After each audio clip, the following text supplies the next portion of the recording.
سرکار دو عالم کے رخ پر انوار کا عالم کیا ہوگا؟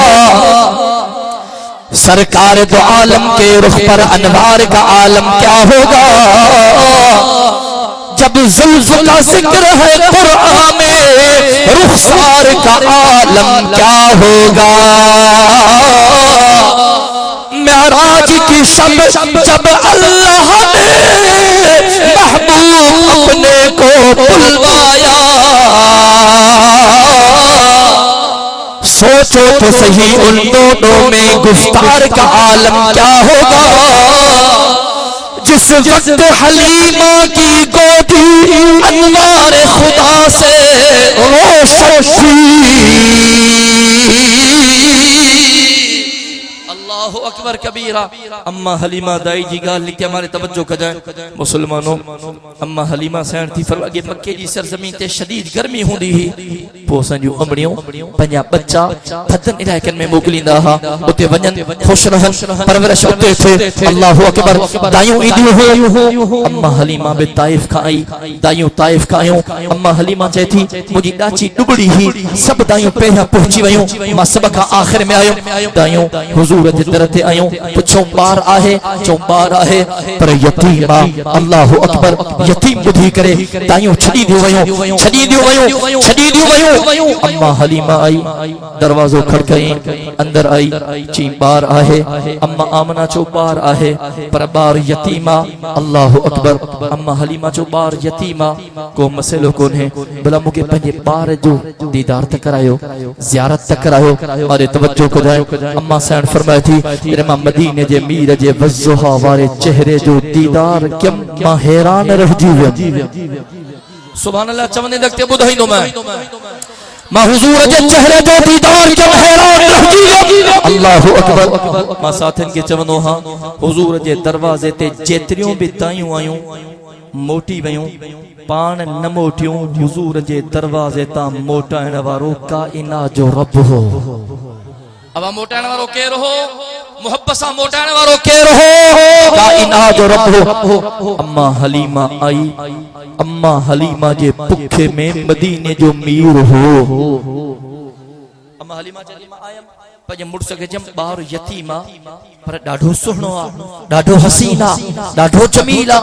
آہے یتیم، پیسن جو کو آسرو کون ہے جکرے چین تب برکت خاطر ان بارہ کے کھنی ہلوں مڑس بجو خیرہ بسم اللہ کھنیا برکتی صحیح چی ماں بنی بچے کے کھیم ڈاچی مجھے ڈاڑھی کمزور ہوئی ہلے کون پی سبکہ آخر میں ماں مکے پوتم دائیوں بارہ بٹھی سب ہلی ویوں ماں سبکہ آخر میں مدینے جے میر کے کھنی ہے۔ اللہ اکبر کبیرہ۔ اما چے تھی مکے پہیاں جھولی میں بار ہو ننڈڑو مجھو پٹڑو ہو، ماں انہیں کے تھنجو دیندی ہم سجے پاسے لا پہ تھنجو پیندو ہو، کھبے پاسے لا پہ تھنجو پیندو ہو، تبھی انہوں جو پیٹ کوڑا بھجندو ہو، سجی رات روئندو ہو، بکھجے کرے مجھے چھاتی میں کھیر کون ہو۔ اللہ اکبر۔ چی مدینے جو میرو کھنی آیا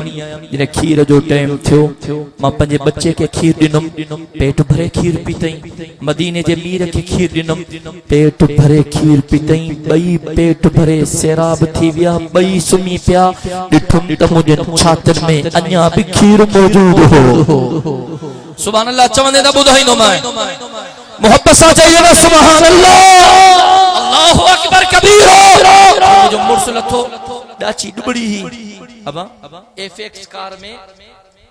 مرسیڈیز کار میں فرق ہے سمجھو تھا عام اساں جی کوچ بلو لائن میں ہوائی جہاز میں فرق ہے چین جنہیں مدینے جے میر کے کھیوں سے مجھے مرس جو ڈاچے کے ڈٹھو جگہ ڈاچی ڈبری ہی کھیر بیر کون ہو لہی جو ڈاچے کے ڈٹھائیں تا ڈاچی جو سجو اوہ کھیر اساں پھاٹے پیو اساں جو زیونے برکتی برکتا چی بسم اللہ کرے بٹو کھیں کھیر بھریں پان بھی کھیر پیتیں مکھے بھی کھیر پیاریں پیٹ بھریوں سے اساں بھی قرار کیوں سے چی سائنن کے ڈاچی دیکھیوں سے ہلنا لگا سے بارے توجہ کو جائے چی جنہیں مدینے جو میر ڈاچی تے آئے یا ڈبلی ڈاچی جکا سبکہ آخر میں مکے پوتی ہی یہاں ایف ایس کار جوڑ مرسیڈی کار بڑھ جی وئی پہی چمدو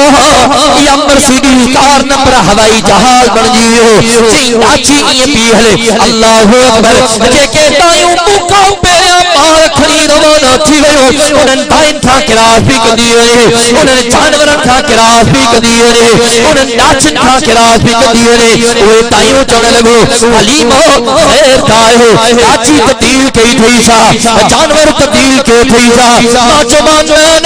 خیر جڑی گالا ناچی سوارا ناچی جو سوار تبدیل تھی اللہ اکبر سائیں مدینے دے بھی رکھے کھڑی آیا سائیں جو ڈاڑھو خیال کردی ہم سائیں ڈاڑھا پیارا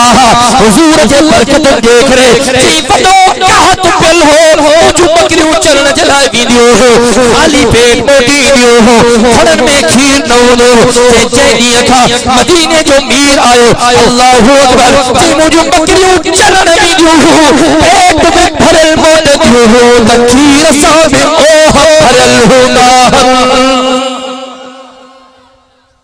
چین دائیوں مودے آئیوں چونا لگیو حلیمہ بکریوں تو جی بھی ونجن تھیوں اسا جی بھی ونجن تھیوں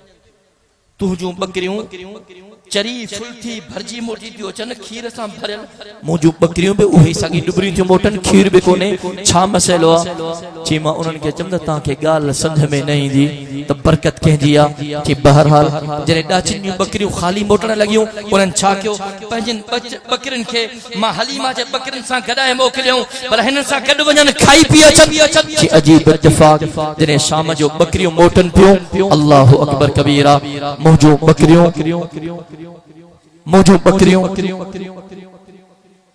پیٹ سام بھرے لچن کھیر سام بھرے لچن بین دائن یوں بکریوں موٹن تو وہ ساگی بکھائل موٹن یہاں مدینے جے میر جی برکت ہوئی مسلمانوں خدا جو قسم حضور جے شان جو مقابل کون ہے مان جو مقابل کون ہے مرتبہ اے فضیلت جو مقابل کون ہے ماں سجی زندگی وہی کرے مدینے جے میر جو شان گایا اٹھایا لکھا مجھے زندگی ختم تھی سکے تھی اساں جو زندگی ختم تھی سکے تھی پر مدینے جے میر جو شان ختم نتھو تھی سگے حضور جو پیغام ہوا عبادت اللہ جی کیوں حضور جو پیغام ہوا نمازی پابندی کیوں روزن کی پابندی کیوں مالن جو حساب کرے زکاة ادا کیوں حضور جو پیغام ہوا بدن جو ادب کیوں ننہن تے شفقت کیوں ابے اماں جی خدمت کیوں ادعو تو کیا اللہ تبارک و تعالی تمازا سبنی یہ ہن حاضری کے قبول فرمائے مجھے گو چیوں اللہ تبارک و تعالی منظور و مقبول فرمائے زندگی باقی ملاقات باقی آخر دعوانا ان الحمدللہ رب العالمين